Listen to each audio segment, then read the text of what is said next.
So we have an update on a file from last week where 2 Lower Mainland drug dealers were arrested by our street crime unit. So we had a last week's release pertaining to the pair of Lower Mainland drug dealers that were arrested. It happened last Wednesday by VicPD, and 2 men from the Lower Mainland were arrested, and 1 from Courtenay as well. They're trying to ply their trade in Victoria. Dewey Dow and William Lee, both of Surrey. I'll spell those for you. First man is D-U-Y, last name is D-A-O. And William Lee, like I said, of Surrey, and Michael Nguyen were subject to telebail hearings for a total of 5 drug charges related to trafficking. 3 released on recognizance and due back in court on October 21st. 2 were released on a recognizance and due back in court on October 12th. The 2 Surrey men have conditions not to return to Vancouver Island, while the Courtenay man has a no-go to Victoria. Now, once the VicPD Street Crime Unit finalized cataloging all the evidence, the seizure of money totaled $12,000 in cash, 3 ounces of crack cocaine, and nearly an ounce of marijuana and a small quantity of heroin. The drugs have an estimated street value of more than $5,500.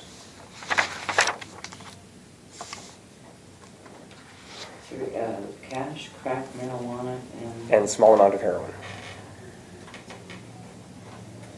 Is that a relatively small amount to be in the possession of well-known drug dealers?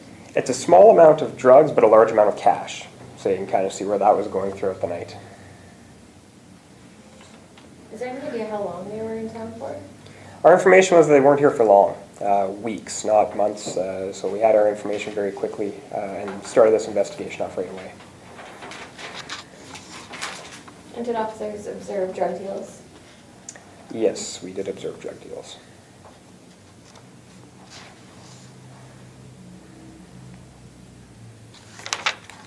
Just in the course of that night or over a period of time? Over a period of time. So our officers have been working this for a week or so and had done lots of different things, observed drug deals, and we've been on them since they got here. So. When somebody is banned from Victoria, is that VicPD's jurisdiction, or is that Greater Victoria? What does that mean? It depends. Are you talking about the Courtenay man? Yeah. Yeah, I believe it's when they give those, sometimes depending on the court, sometimes it's no-go Victoria, sometimes it's don't come south of the Malahat. So it depends on exactly what the wording is. I don't recall exactly what it was on that one. So. And when you said you were on them right away, was that as a result of the relationship you have with the new gang unit? We do have a very close relationship with the Integrated Gang Task Force, but the information on these 3 didn't actually come from them. Our investigators had heard about them just through contacts out and about, so that's when our investigation started.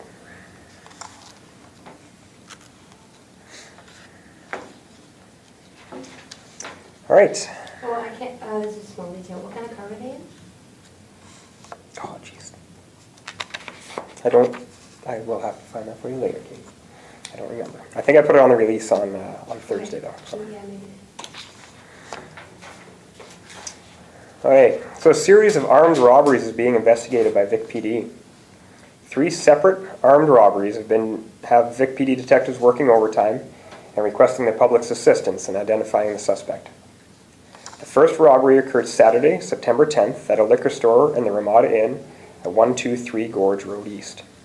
At approximately 1 p.m., the loan teller was approached by the suspect, who produced a large knife and demanded cash. The suspect received an undisclosed amount of money and fled eastbound on Gorge Road East. He was possibly on a gray mountain or BMX-style bike. The second robbery occurred Thursday at the Blue Ridge Motel, located at 3110 Douglas Street.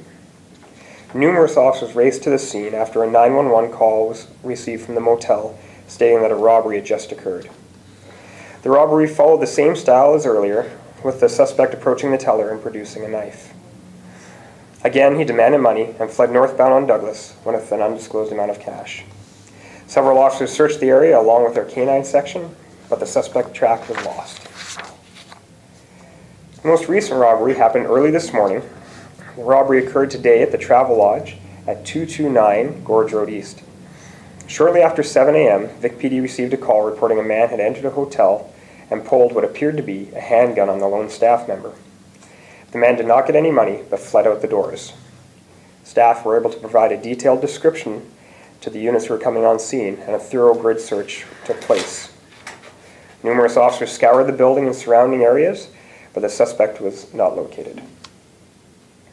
The suspect in all three of these robberies is described as a male in his late 20s to early 30s, approximately 5'9" to 5'11", and at the time of the latest robbery, he was wearing a black hoodie with a red design on the front, dark pants, and had a dark bandana covering his face.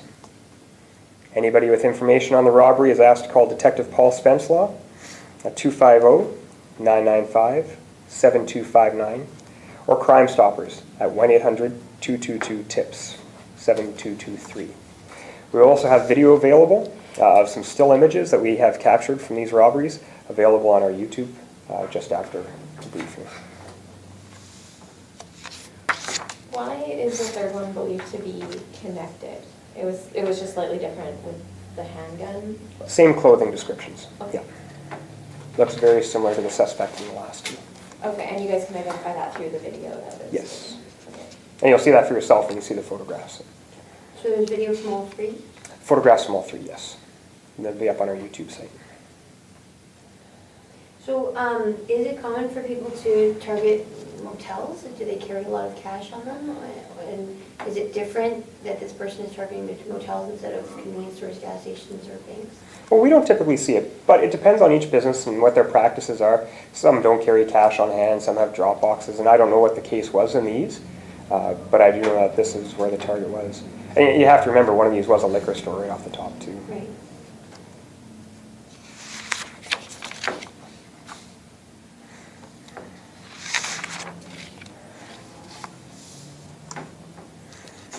All right.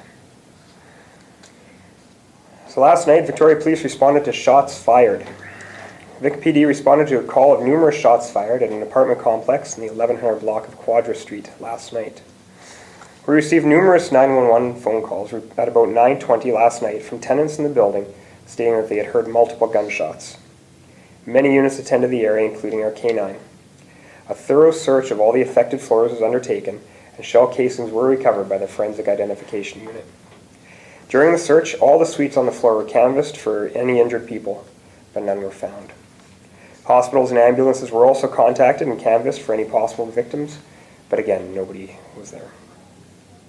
Saanich police members did assist VicPD with containment and searching during this call. You can appreciate due to the size of the building that our resources were certainly put into that building. And VicPD continues to investigate, but we currently have no suspects. And no victim? And no victim. What floor were the shell casings on? It was in the mid-floors. I don't want to get into the specifics of it. It's due to the It was in the investigation, but from my information, yes, it was in the hallway. How many apartments were canvassed on that floor? All of them? We went through all the, yeah, and on numerous floors. Was the building evacuated or just on lockdown? The building wasn't evacuated, and I don't know if it was placed on lockdown, but I know that our officers were there, pretty much all our officers with Saanich as well, doing the canvass and making sure it was taken care of. Now, there are some rumors that someone was killed last night. You can confirm that that's not the case? That's not the case, no. We have no information to suggest that. None of the shots or any of the evidence that we've gathered at this point can lead to that, no. So, like you say, there were casings found in the hallway, Yes. but no, like, blood spatter or anything like that? No, from the evidence that we received, it doesn't appear that anybody was hit, but we are still investigating. We do have forensic identification services and our detectives still working on it. So, Do you have like a person of interest in terms of who the possible intended victim was, given who it was on the floor? Or whatever? no, we have no information to suggest a victim or a shooter at this time. Were there any, like, doors that didn't open? And were there, people who either refused to open their police or? I'm not sure. I've read through the file and talked to the officers, but there's no information to suggest that anybody wasn't cooperating in that manner.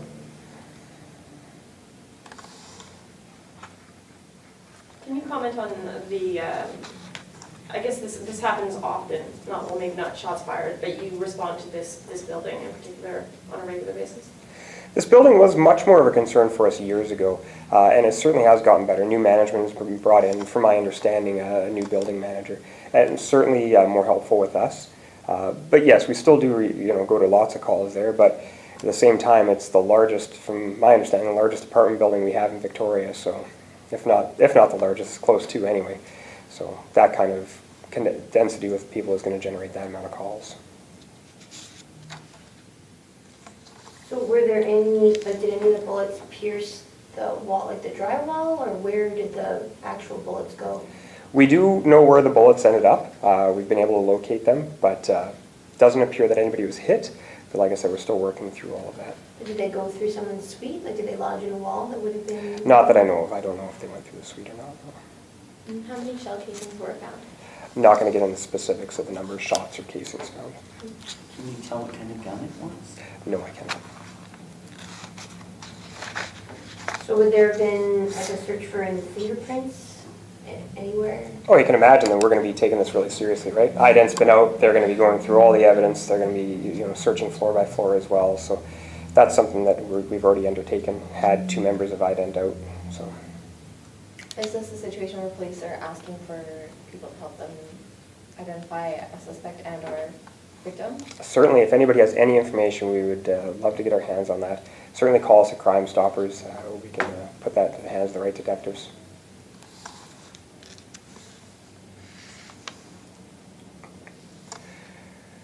All right. Sorry, what time did this happen? There you go. 9:20. On Sunday. 9:20 last night, yep. All right, the last one I have is 2 men were arrested after a woman was assaulted at the mall and a man was robbed. 2 men are facing charges of assault, robbery, and breach for incidents that occurred at the Mayfair Mall and Robin Hood Motel. This took place late Thursday evening. Police arrested 2 men, aged 20 and 19 years old, hiding out in a suite at the Robin Hood Motel at 136 Gorge Road. The arrest put to end their crime spree and put 2 prolific offenders back behind bars. Police were first called around 7 p.m. after the 2 assaulted a woman at the Mayfair Mall. The 2 men were harassing and swearing at random shoppers before turning their attention to a pair of women.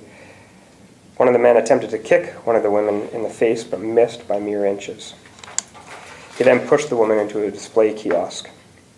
The 2 assailants left the mall in a red-colored sedan. Less than 30 minutes later, police were then called to the Robin Hood Motel for a robbery that had just occurred. A 20-year-old man who was waiting for the bus with his girlfriend was approached by the pair, who demanded cash and his cell phone, but when he refused, he was beaten. The victim's girlfriend called 911, and the suspects fled to the motel room. The pair were staying in the hotel, and the red-colored sedan was located in the parking lot. The motel manager assisted police with access to the room in which the vehicle was registered, and the 2 men were taken into custody without incident.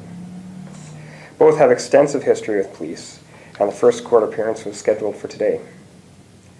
Trevor Martin, M-A-R-T-E-N, 20 years old, was charged with assault, robbery, and breach.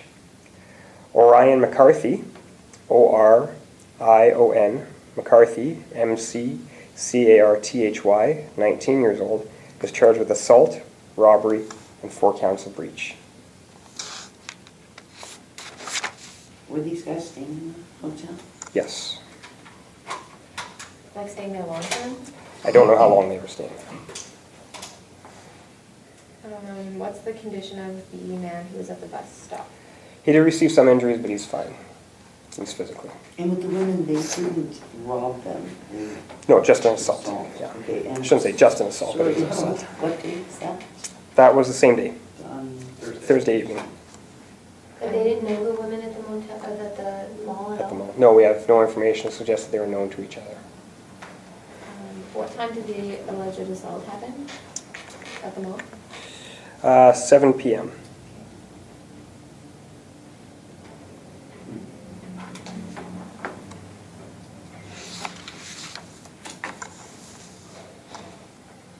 Were they drunk at all, or? I don't know. And are they local guys? Like, are they from Victoria, or are they? Yes, they're known to us, and they're local. Are they known for property crimes, or assaults, or violence? A little bit of both. All of the above. Yeah, check the A, B, C, D, or E, right? Yeah. Did they actually get the guy's cell phone? I and cash? don't believe so, no, he refused to give it to them. So it'd be fair to say that, they're known for violent crimes and property crime? Yes.